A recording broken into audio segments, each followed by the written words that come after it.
ओम नमः शिवाय मित्रों, आपके और आपके परिवार पर भगवान भोलेनाथ की कृपा सदैव बनी रहे।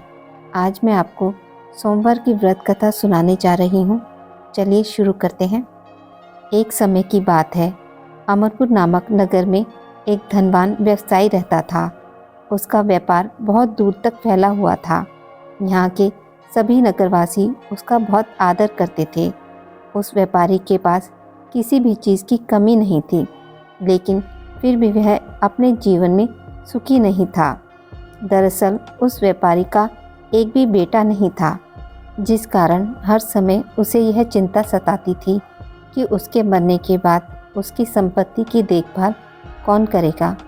वह व्यापारी बेटे की चाहत में हर सोमवार को बाबा भोलेनाथ की पूजा करता और शाम ढलते ही मंदिर जाकर शंकर भगवान के सामने दीप जलाता था। एक दिन माँ पार्वती उसकी श्रद्धा भक्ति से खुश हो गई। उन्होंने बाबा भोलेनाथ से उस व्यापारी की इच्छा पूरी करने के लिए प्रार्थना की। इस पर भगवान शिव ने कहा, इस दुनिया में हर किसी को उसके कार्य के आधार पर फल मिलता है। भगवान शंकर के समझाने पर भी पार्वती जी नहीं मानी। वह लगातार बाबा भोलेनाथ से यही कहती रही कि उस व्यापारी की इच्छा पूरी कर दीजिए। अंत में शिवजी ने मां पार्वती के अनुरोध पर उस व्यापारी को बेटे का वरदान दिया। आशीर्वाद देने के बाद भगवान शंकर ने पार्वती माता से कहा, मैंने आपके अनुरोध पर उस व्यापारी को बेटे की प्राप्ति का आशीर्वाद तो दे दिया, लेकिन उसका बेटा केवल 16 साल की उम्र तक ही जीवित रहेगा। यही बात भगवान शिव ने उस व्यापारी के सपने में जाकर उसे भी बताई। वरदान पाकर व्यापारी प्रसन्न था, लेकिन बेटे की उम्र 16 साल ही होगी सोचकर फिर दुखी हो गया। वह पहले की तरह फिर से हर सोमवार को भगवान शंकर की पूजा करने लगा। कुछ महीने बीतने के बाद उसके घर में एक बच्चे ने जन्म लिया जो बहुत सुंदर था। उसका नाम अमर रखा गया। बेटे के जन्म के साथ ही व्यापारी के घर में खुशियां छा गई। बेटे के जन्म की खुशी में एक समारोह भी आयोजन किया गया। इस जश्न के माहौल में व्यापारी अभी भी दुखी था। हर समय उसे यही डर लगता रहता था कि उसका बेटा अधिक दिनों तक जीवित नहीं रहेगा। धीरे धीरे समय बीतता गया। उसका बेटा अमर 12 साल का हो गया। एक दिन व्यापारी ने अपने बेटे को अपनी पत्नी के भाई दीपचंद के साथ पढ़ाई के लिए बनारस भेज दिया। वाराणसी जाते समय रास्ते में जहाँ भी अमर और दीपचंद आराम करने के लिए रुकते, वहाँ वो यज्ञ और ब्राह्मणों के लिए भोजन की व्यवस्था करते जाते थे। कुछ दूर जाने के बाद अमर और दीपचंद एक नगरी में पहुँचे। यह नगर के महाराज की बेटी चंद्रिका की शादी थी, जिसके लिए पूरे नगर को दुल्हन की तरह सजाया गया था। ठीक उसी समय बारात भी आ गई। इस समय लड़के का पिता परेशान था, क्योंकि उसके बेटे की एक आंख खराब थी। उन्हें डर था कि अगर लड़की वालों को यह बात पता चल गई तो वह शादी तोड़ देंगे। तभी उसकी नज़र अमर और दीपचंद पर पड़ी। लड़के के पिता के मन में तुरंत यह ख्याल आया कि क्यों ना अमर को ही दूल्हा बनाकर शादी के मंडप में बिठा दिया जाए। एक बार जब उसका विवाह राजकुमारी से हो जाएगा तो फिर उसके बाद उसे कुछ पैसे देकर वहाँ से विदा कर देंगे। फिर राजकुमारी और अपने बेटे को अपने घर ले आएंगे। लड़के के पिता ने बिना देरी के दीपचंद से इस बारे में बात की और धन का प्रस्ताव रखा। दीपचंद ने पैसों के लालच में आकर तुरंत हाँ बोल दिया और अमर को दूल्हा बनाकर मंडप में बिठा दिया। यहाँ राजा ने राजकुमारी का कन्यादान कर विवाह संपन्न कराया और बहुत सारी संपत्ति के साथ अपनी बेटी को विदा किया। शादी के बाद जब अमर वहाँ से लौट रहा था तो उसे लगा कि झूठ बोलना सही नहीं है और उसने राजकुमारी चंद्रिका के दुपट्टे पर सारी सच्चाई लिख दी। अमर ने लिखा, प्रिय राजकुमारी चंद्रिका, तुम्हारे साथ छल हुआ है। तुम्हारा विवाह मेरे साथ कराया गया। मैं एक व्यापारी का पुत्र हूँ और फिलहाल पढ़ाई के लिए वाराणसी जा रहा हूँ। तुम्हारी शादी जिससे तय हुई थी उसकी एक आंख खराब है। राजकुमारी ने यह सच जानने के बाद उस लड़के के साथ जाने से इनकार कर दिया और अपने पिता के साथ ही रहने लगी। उधर अमर वाराणसी के गुरुकुल में पहुंचकर पढ़ाई करने लगा। धीरे धीरे समय बीतता गया और अमर 16 साल का हो गया।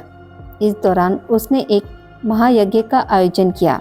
यज्ञ समाप्त होने के बाद अमर ने सभी ब्राह्मणों को खाना खिलाया और उन्हें कपड़े दिए। सारे काम खत्म करने के बाद अमर रात में अपने कमरे में सोने चला गया। भगवान शंकर के वरदान के मुताबिक उसी रात अमर के प्राण चले गए। अगली सुबह जब दीपचंद उसके कमरे में पहुंचा तो उसने देखा कि अमर जीवित नहीं है। वह ज़ोर ज़ोर से रोने लगा। उसके रोने की आवाज़ सुनकर आसपास के सभी लोग इकट्ठा हो गए और अपना दुख जताने लगे। दीपचंद के रोने की आवाज़ भगवान शंकर और माँ पार्वती के कानों तक भी पहुंची। यह सुन माता पार्वती ने कहा, हे स्वामी, मैं दीपचंद के रोने की इस आवाज़ को बर्दाश्त नहीं कर पा रही हूँ। कृपया करके इसके दुख को दूर करें। पार्वती जी की बात सुनकर बाबा भोलेनाथ अमर के पास पहुँचे। यहाँ उन्होंने देखा कि यह तो वही बालक है जिसे केवल 16 साल की उम्र तक ही जीवित रहने का आशीर्वाद मिला था। इसके बाद भगवान शिव सीधे माँ पार्वती के पास पहुँचे और कहा, हे गौरी, मरने वाला बालक उसी व्यापारी का पुत्र है। इसने अपनी उम्र पूरी कर ली है। यह सुन माता पार्वती ने भगवान शिव से एक बार फिर से आग्रह किया। उन्होंने कहा, स्वामी, आप कृपा करके इस बालक को दोबारा जीवित कर दें। इसे मृत देख इसके माता पिता भी अपने प्राण त्याग देंगे। माता पार्वती ने बाबा भोलेनाथ को याद दिलाया कि अमर के पिता उनके सबसे बड़े भक्त हैं। कई सालों से वे हर सोमवार को उनकी पूजा करते आ रहे हैं। माँ गौरी के अनुरोध पर भगवान शंकर ने अमर को जीवित होने का आशीर्वाद दिया और अमर दोबारा जिंदा हो गया। कुछ समय बाद अमर की पढ़ाई पूरी हो गई तो वह अपने मामा दीपचंद के साथ वापस अपने गांव को चला गया। चलते चलते दोनों उसी नगरी में जा पहुँचे जहां राजकुमारी चंद्रिका से उसका विवाह हुआ था। यहाँ पहुंचकर अमर ने एक महायज्ञ किया। तभी पास से गुजर रहे उस नगर के महाराज ने महायज्ञ होते देखा। महाराज ने एक ही पल में अमर को पहचान लिया और महायज्ञ के समाप्त होते ही वो अमर और दीपचंद को अपने साथ ले गए। कुछ दिनों तक उन्होंने अमर और दीपचंद को अपने महल में ही रखा। उसके बाद महाराज ने संपत्ति और कपड़े देकर राजकुमारी को अमर के साथ भेज दिया। महाराज ने रास्ते में उनकी रक्षा के लिए कुछ सैनिक भी भेज दिए। दीपचंद भी महल से अपने नगर को पहुंचा और दूत के हाथों अमर के आने की सूचना व्यापारी तक पहुंचाई। व्यापारी को जैसे ही पता चला कि उसका बेटा 16 साल की उम्र के बाद भी जीवित है तो वह बहुत खुश हुआ। दरअसल व्यापारी और उसकी पत्नी दोनों ने खुद को एक कमरे में बंद कर लिया था। वह बिना कुछ खाए पिए अपने बेटे का इंतज़ार कर रहे थे। दोनों ने यह प्रण लिया था कि अगर उन्हें अपने बेटे की मौत की खबर मिली तो वह भी अपनी जान दे देंगे।